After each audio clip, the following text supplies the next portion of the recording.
Is Ross Atkins about to pull off the greatest heist in Blue Jays history? The rumor mill is exploding with reports that Toronto is closing in on Houston's strikeout machine.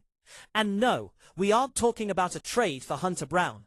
We are talking about the man who has anchored the Astros dynasty, Framber Valdez. Here is the heist scenario everyone is talking about. Valdez is a free agent. His market tanked because of attitude concerns last season.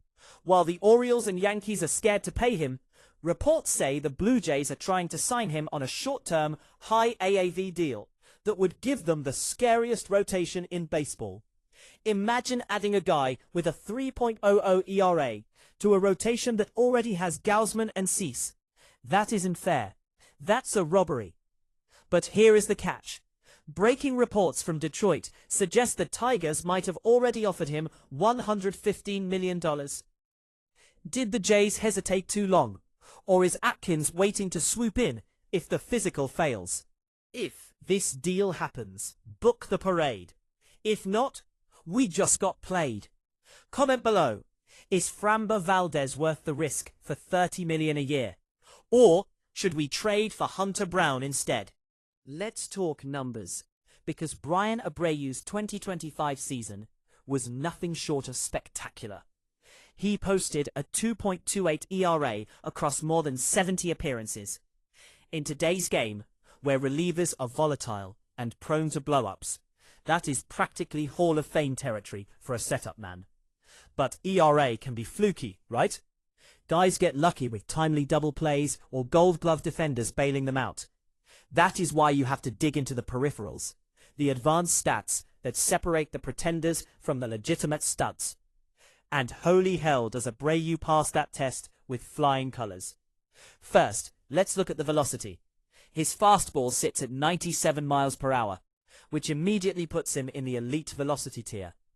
In an era where every team is chasing high-octane arms, Abreu brings the kind of heat that makes hitters uncomfortable before they even step into the box. He doesn't just throw hard, he throws heavy. But velocity alone doesn't cut it anymore. You need stuff. You need the kind of movement and dissection that generates whiffs and weak contact. Abreu has that in spades. His whiff rate sits in the 90th percentile. That means he is blowing pitches past hitters at a rate that only the absolute best in baseball, guys like Edwin Diaz or Mason Miller, can match. His strikeout numbers are through the roof, consistently punching out batters at a clip that makes him one of the most dominant arms in high-leverage situations. Here is where it gets even better. Abreu's fielding independent pitching, FIP, came in at 2.39 last season.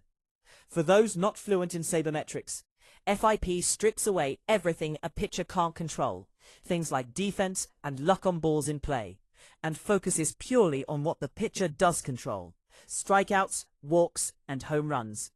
A 2.39 FIP means Abreu isn't some smoke and mirrors guy who got lucky with soft contact finding gloves.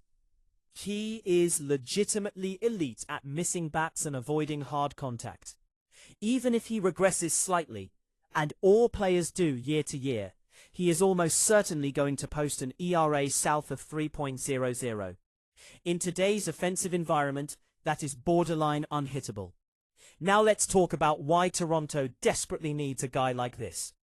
The Blue Jays had a solid offseason on paper. They added Munetaka Murakami, who everyone is calling Okamoto now for some reason. A legitimate middle-of-the-order bat who can change games with one swing. If Anthony Santander re-signs, which seems increasingly likely, they have got another 30 home run threat protecting their core hitters. The lineup looks dangerous. It looks capable of hanging with anyone in the American League East. But here is the problem. Offense wins regular season games. And right now, Toronto's bullpen has more holes than Swiss cheese. Yes, they brought in Tyler Rogers, a crafty veteran who knows how to get outs. But Rogers isn't a strikeout pitcher. He is a ground ball specialist, a submarine guy who induces weak contact and relies on his defense to clean up. That is valuable, don't get me wrong. But it is not the kind of weapon you want in a one-run game in the ninth inning against the Yankees' murderer's row. You don't want to rely on ground balls when Aaron Judge is at the plate. You want a strikeout. The Jays have Jeff Hoffman, who is solid but inconsistent. They have Genesis Cabrera returning from injury, which is great, but nobody knows if he will be the same dominant force he was before he got hurt. And crucially, they lost Chad Green. Green was their high-velocity weapon, the guy who could blow heaters past hitters in crucial spots. Without him, the bullpen lacks that fear factor. That is the gap Abreu fills. He is the guy you can trust when the game is on the line, when you absolutely positively cannot allow a run to score. His pitch mix is devastating. A four-seam fastball that hitters can't catch up to, a slider that drops off the table, and a sinker that generates ground balls when he needs them. Last year, he notched 7 saves, proving he can handle ninth-inning pressure if needed. But his real value is flexibility.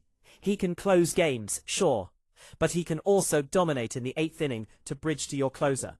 Or he can come in during a high-leverage middle-innings jam, bases loaded, 1 out, and strike out 2 guys to strand the runners. That versatility is gold in the playoffs, when traditional roles go out the window, and managers need their best arms regardless of the inning. So, why would Houston even consider trading this guy? Why would a perennial contender trade one of their best arms? Simple. Money and roster construction.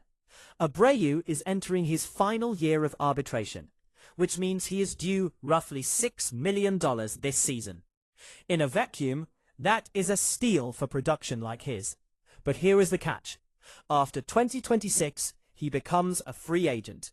He is going to command serious money on the open market. Closer money. The Astros, despite their success, aren't exactly swimming in financial flexibility right now. They have massive contracts on the books for guys like Altuve and Hader. With ownership reportedly tightening the purse strings to avoid luxury tax penalties, Houston's front office has to make hard decisions about which pieces to keep and which to cash in while they still have value. Additionally, the Astros have a glaring weakness, the outfield. Their outfield depth took a massive hit this winter. They are reportedly exploring options to add quality bats and defensive upgrades, because their current alignment is thin.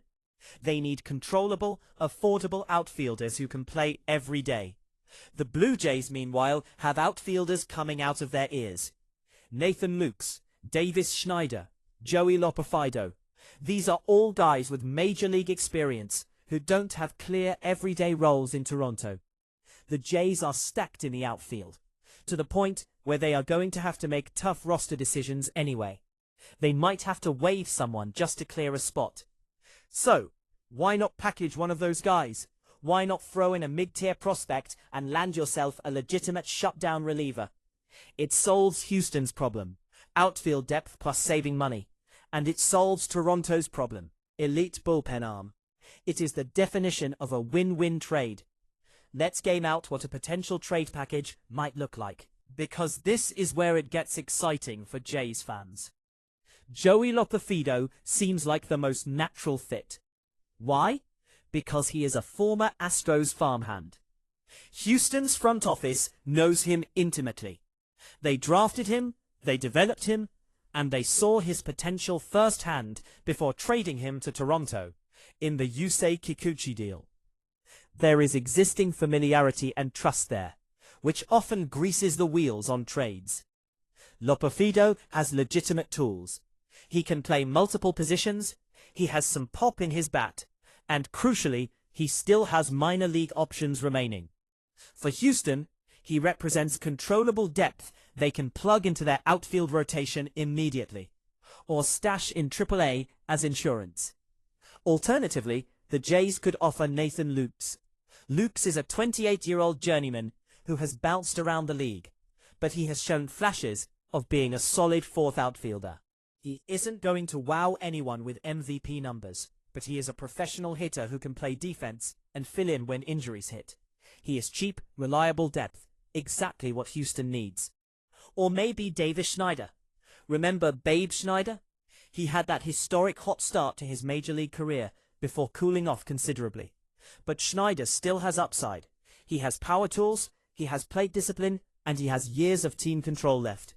A change of scenery back to a hitter-friendly park in Houston might unlock that early potential again.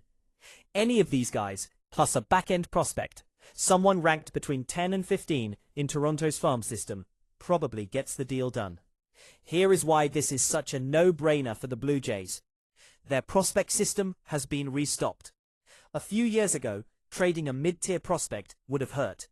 The system was barren. But now, they have depth. They have legitimate talent coming through the pipeline. Giving up a prospect ranked number 12 doesn't gut the future the way it would have in 2022. And the outfielders they would be trading, they are redundant pieces. They are guys who don't have clear paths to playing time on a roster that is trying to win now. You are trading from a position of surplus to address a position of desperate need. That is Asset Management 101. Ross Atkins, Toronto's president of baseball operations, hinted earlier this offseason that Jeff Hoffman isn't necessarily married to the closer role. That is front office speak for, we are still shopping for bullpen help, and we are open to whatever roles make sense. If the Jays land Abreu, suddenly you have legitimate options. You have a super bullpen. Maybe Abreu becomes the closer.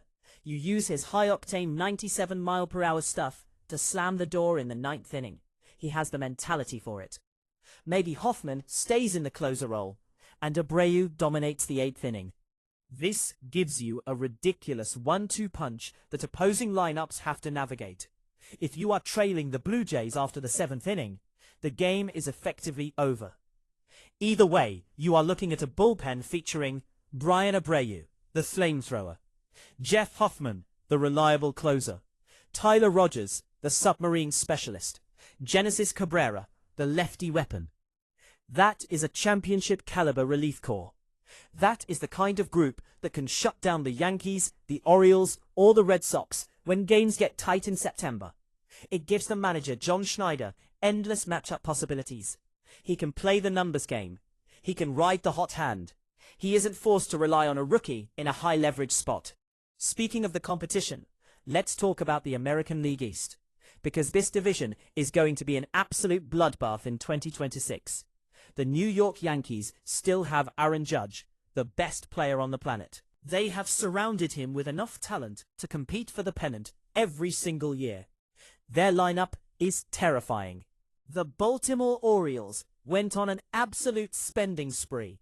They added Pete Alonso, Christian Walker, and several other big names to an already loaded young roster. They are hungry, they are talented, and they are spending money like a big market team. The Boston Red Sox made moves too, though they are still arguably a tier below the top contenders. But you never count out Boston. And then there is Toronto. This is a team that made the World Series last year without Corbin Burns, who was hurt for most of the season. Without Corey Kluber finding his groove until late. Without several key bats performing to their potential. Now, imagine that same team, but with Shane Bieber healthy all season. With Tristan Casas showing what he can do over a full campaign. With Murakami adding thunder to the middle of the lineup. And potentially with Santander back as well.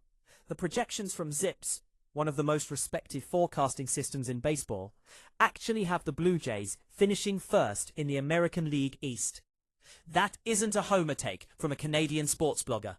That is a sophisticated algorithm crunching hundreds of variables and concluding that Toronto has the talent to run the division. But projections don't mean anything if the bullpen implodes in big spots. We have seen this story before. A team stacks offensive talent, looks unstoppable on paper, and then watches their season circle the drain because their relievers can't hold leads. The 2024 Phillies, the 2023 Padres, the list goes on. Elite bullpens don't just help you win close games. They fundamentally change how you can deploy your roster. They allow your starters to go 5 or 6 innings instead of having to grind through 7. They let you use your best arms in the highest leverage spots regardless of the inning. They demoralize opposing lineups by showing them there is no margin for error once the starter exits. That is what Abreu brings. He isn't just another arm. He is a game changer. He is a guy who can turn a shaky bullpen into a weapon. And the best part? He is affordable in every sense of the word. $6 million for this season is nothing in today's market. Mediocre middle relievers with ERAs over 4.00 are getting twice that in free agency. You are getting elite production for utility player money. And the trade cost, assuming it is an outfielder Toronto doesn't need, plus a mid-level prospect, that is equally reasonable. This isn't the Blue Jays gutting their farm system for an aging star on the downslope of his career. This isn't trading the farm for a rental who might leave in 3 months. This is them trading surplus for immediate impact. That is the kind of deal smart organizations make when they are trying to maximize their championship window. It is efficient, it is calculated, and it is deadly. There is also the possibility that Toronto could extend Abreu if he thrives in his new role. He is 28, entering his prime years.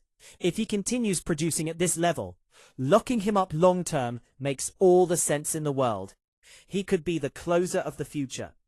But even if they don't, even if he walks after 2026, you have gotten 1 year of elite bullpen help during a season where the Jays are going all in. That is worth the cost bar itself. Let's not forget the context here either. The Blue Jays are operating in one of baseball's toughest divisions, in a market that demands results, with a core that is running out of time. And Bo Bichette are entering their prime years, but they are also approaching free agency. The clock is ticking on this specific iteration of the Blue Jays. The window isn't closing yet, but it isn't going to stay open forever. This is the time to be aggressive. This is the time to take calculated risks. This is the time to turn good rosters into great ones by identifying inefficiencies in the trade market. Bryan Abreu represents exactly that kind of opportunity. He is a proven commodity at an affordable price, playing for a team that might value roster flexibility and outfield help more than 1 year of a reliever. For Toronto, he is the missing piece that elevates their bullpen from a question mark to a strength. This is the heist of the century, waiting to happen. And if Ross Atkins and his front office can pull it off, they will have set themselves up perfectly for a championship run.